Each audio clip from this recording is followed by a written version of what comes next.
All right, so welcome to Photoshop. So today I'm just going to be going over the general idea of all these effects that you see on YouTube. I mean, truthfully, they're actually pretty easy. It's just a matter of you being creative and coming up with your own idea versus kind of doing the exact same thing that everybody else does. So we're gonna kind of be going over the smoke effect, which is really no different from the splat effect or the dispersion effect. They're all exactly the same. Now the dispersion effect has one little difference, but basically the idea behind them is having an image and you have a white, then you overlay it with white and you create a mask and you make it appear through the white by using some sort of a brush. In this case, smoke or like a paint splat, or it could be really whatever type of brush you have. It could be snowflakes. I mean, it could really be anything that you want. So I'm going to show you basically how to do this. Now you can do the smoke effect by using a whole image. But some of these other effects, you basically really need to cut out your image or have it on a white background. So it makes it a little bit easier. So we are going to go ahead and take the quick selection tool and we will select this guy as best I can with the big green thing here. Makes it a little difficult to see.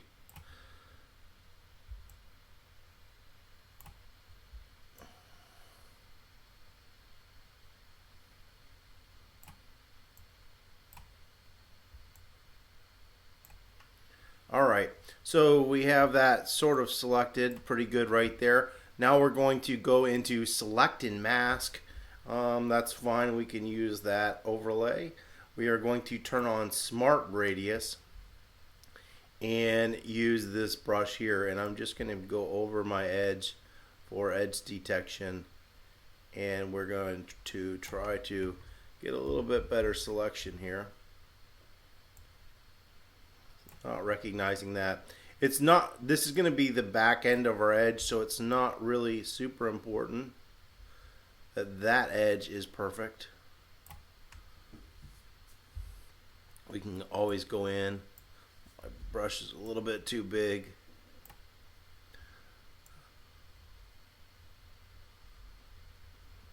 So I'm just rolling over these edges here and letting the brush kind of clean them up and get a better selection. We got a little bit of red in here. We don't want that. And just holding minus and telling it, hey, I don't really want that. All right, that's pretty good. Looks like we're gonna get right here on his neck. All right, that's good enough. I can go in there and fix that in a second. So we're going to do something here. We're going to do a new layer with a mask. All right, so you can see right there where we lost his neck. That's not a big deal. Let's get a normal brush here.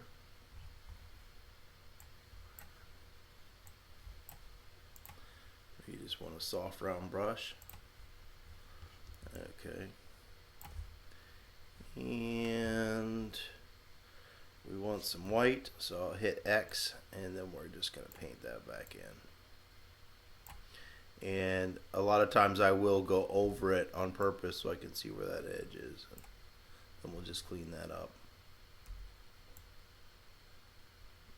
Let's add a little bit of that back. Get his arm. It's a little bit hard to see when I use this green cursor. So if I mess it up a little bit, you know,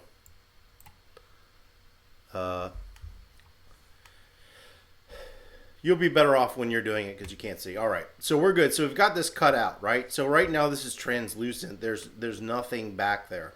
So what we're going to do now is create a new layer down here, all right? And I'm gonna hold Shift Delete, and we're gonna use Contents Fill with White, all right? So our image does not appear anymore. So I'm gonna click the mask icon to create a white mask. We're going to need black. And now here's the trick. I am going to grab a brush and we'll slide down here. You can see I have lots of brushes. Now there's plenty of places you can get smoke brushes and stuff like that. You just need to just do a Google search. There's plenty of places that make them, and you can download them usually for free to use them. All right, smoke fallen, smoking.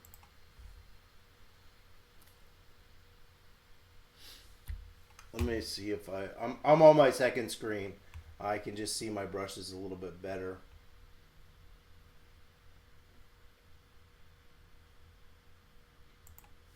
We'll use this one. All right, so we have this brush, right? And so I can control its size. I can also control its opacity by sliding my opacity. So if I click once, and now this is full,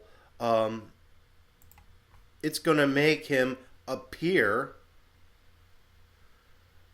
wherever there's an image. Now, it's showing you that weird checkerboard pattern. That won't show up on the final image. That's just showing that it's translucent. So the trick here with this stuff is to find a brush that kind of fits and then size it. And if you want to build up the effect slower, you can come in here with your opacity and do that. And you can see how soft and subtle that is, versus then we can go up to, let's like 50%. That would be 50%. So let's say we like that. The trick is to keep using different brushes, and on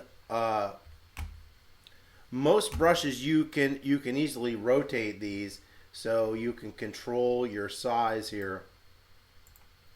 So I will bring this over so you can see. So you can see right here we're on brush settings, and so we have this brush. Well, I can adjust this so I can get this brush at that angle that I want. So now if I want to use this brush at, let's say, 100%, I can easily do that. Or I can make this bigger.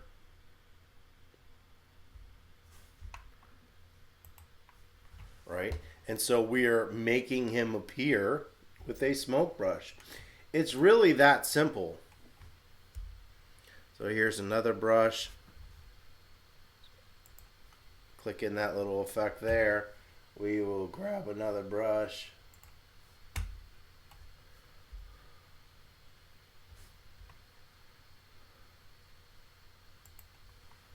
Give them kind of that effect.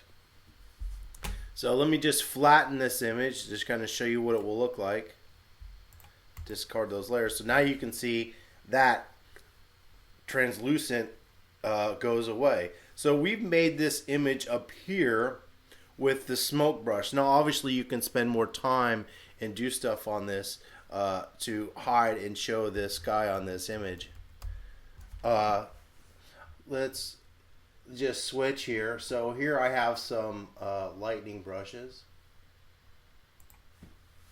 Yep, so we have a lightning brush. Now once again it is at the wrong angle, so I'm just gonna twist that guy a little bit. Now I'm looking down here to see that angle that I have it at. That's better. So once again I can select that. Alright, but it looks like from what I just saw that was over yeah, I had that on the white part, not on the mask. And the reason I could tell is because of the color was just black.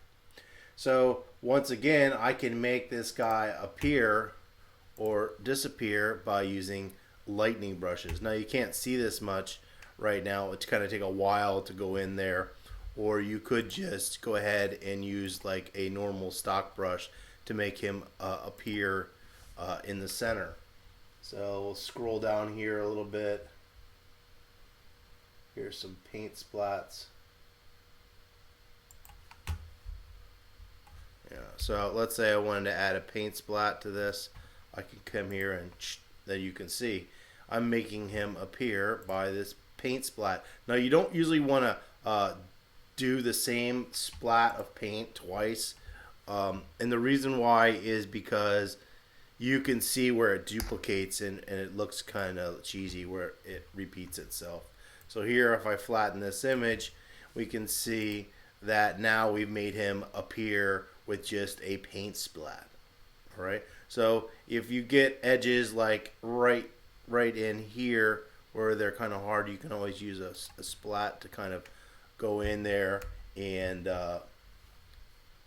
you need to do this when you're on layers to kind of break that up. So you can constantly flip back and forth between white and black. So like right there, if that's too much, I can, it's just things where you can kind of come in here and try that. And if you don't like it, you can switch that mask color and you can make it appear, or hit X and make it disappear and break that back up. So you constantly use black and white to adjust your mask and your brush size to make things appear and disappear. And definitely, I think changing your opacities kind of breaks it up so it's not 100%. Will really make your images look a whole lot better. So I have this image here that I did last night kind of for this.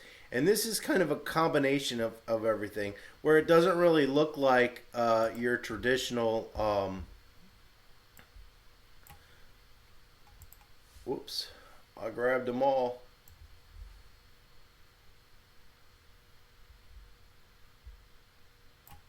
Okay, so let's turn these all off. All right, so this is the image I started with of this woman here. And so the very first thing I did was turn that black and white. And then you can see here, this is the trick. So this is my mask, and this is what it looks like. And you can see I started off with smoke brushes at a very low opacity in the background and just made her subtly appear, and then slowly built things up. And eventually I used lightning brushes that you saw, and I used a little snow brush for those dots that you see. And some brushes were small and some were big.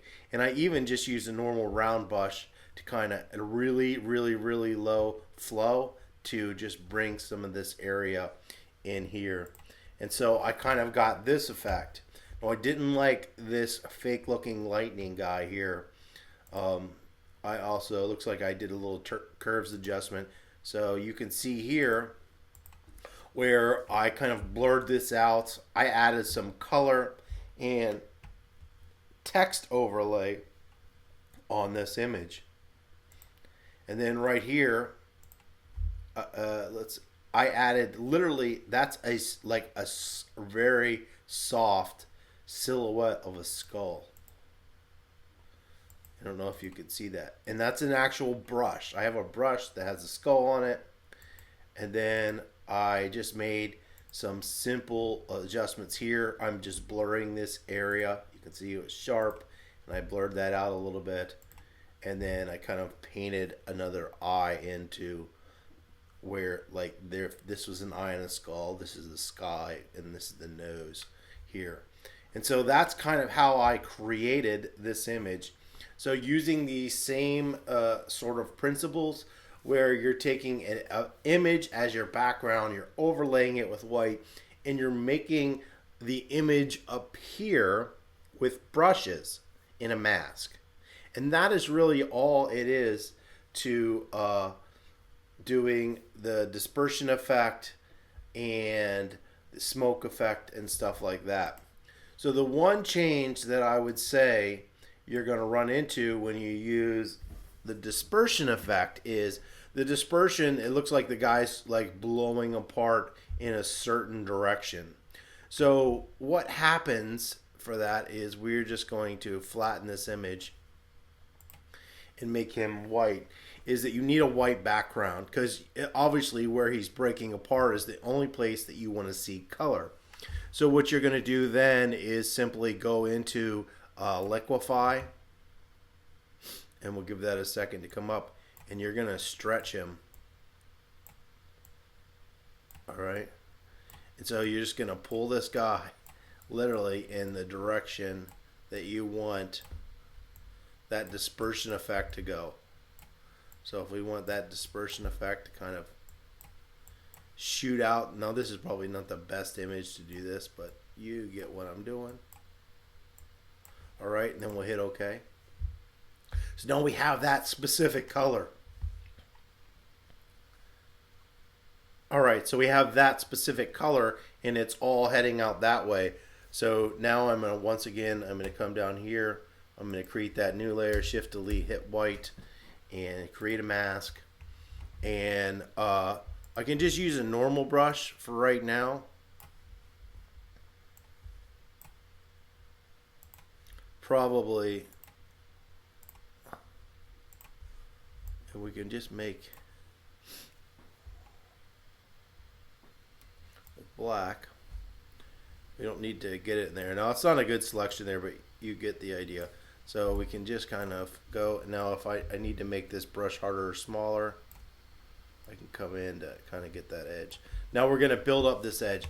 Now the trick is here is just using a brush or a texture once again to do it. You can use snow, you could use leaves, you could use anything you wanted here to build this guy up. So it really doesn't matter, and it can just be a single brush, anything that you want that has kind of a cool texture that you like.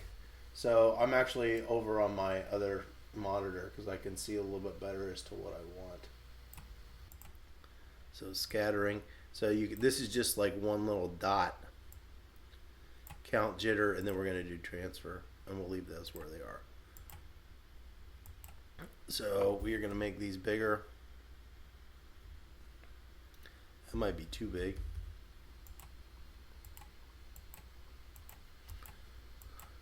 So we're going to change that scattering and bring that down so it's lower, so I can control where it is right here on him. Now I'm putting a lot right on this transition edge because I want it to, you can see like where that halo is. We don't want to see that, where you can see it looks like it's there. All right. So now I'm just doing like single clicks. All right, and I'm changing my brush to make it a little smaller.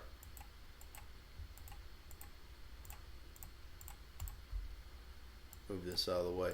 And I remember my direction of my guy here is going out this way. So wherever there's not a color, you can see right here where there's an edge. You don't want to get to that, or it will kind of let you, you'll see that edge. You can always just flip this and make it white and kind of paint it out. Make this a little bit bigger.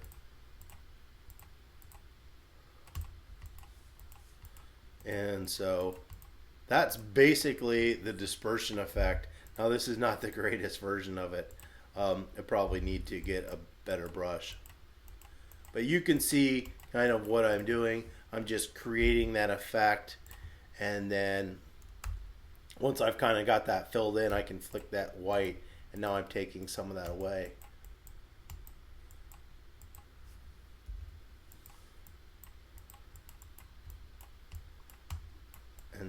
And we'll reduce it. So where it's stronger in the center, and then we'll reduce it out here towards the edges to make it look like it's falling apart. So if you do a harder edged image, it's going to be more defined, like a square a lot of times. And if you do a softer edge image, it is going to have a softer image where it looks like it's kind of falling apart and leaving. So you can kind of come in here, and we will grab a soft brush again and kind of clean this edge up so you can see. That's too much, so I'm going to just lower this flow way down. And I'm just going to try to blend that a little bit. So here, so one issue I would see right here is, see where that his like clothesline is going out. So I would say you're gonna have to use the scattering brush to get rid of that, so that hard edge, because it looks like you can see like where that line is going there. Now right here it's kind of like stretching his face. If you don't want it to stretch his face as much, that's something you need to watch when you do that original mask on this guy here. So like right here where we've stretched his face out, if we don't like it where it's stretched out, or we don't like this where it's stretched out, I mean, it's pretty easy. We can go to revert. Now I'm not going to select him out, I'm just going to stretch this. When you use the liquefy tool, if there's a place where you don't want it to be distorted, you can paint this freeze mask on it. Okay, so a freeze mask will allow you to keep a specific area from being stretched. So now when you stretch that area, notice it's not moving his face. So in this one we didn't like that. So now if I hit OK, so now notice it doesn't start distorting until that specific area. So that is basically how you do those different effects. It takes a little bit of time. I don't have time to sit here and show all three, but you kind of get the idea of what I'm doing. I mean, I think it's better for people to, instead of just copying what I'm doing, a lot of photography in these effects is how you shoot them, as how they turn out. So go out and try to take an image that's going to work, that's dynamic if you want to do the dispersion effect or the smoke effect, something that lends that idea, and then build it up in your own style and create works of art that you like. So hopefully that is helpful, and we'll see you next time.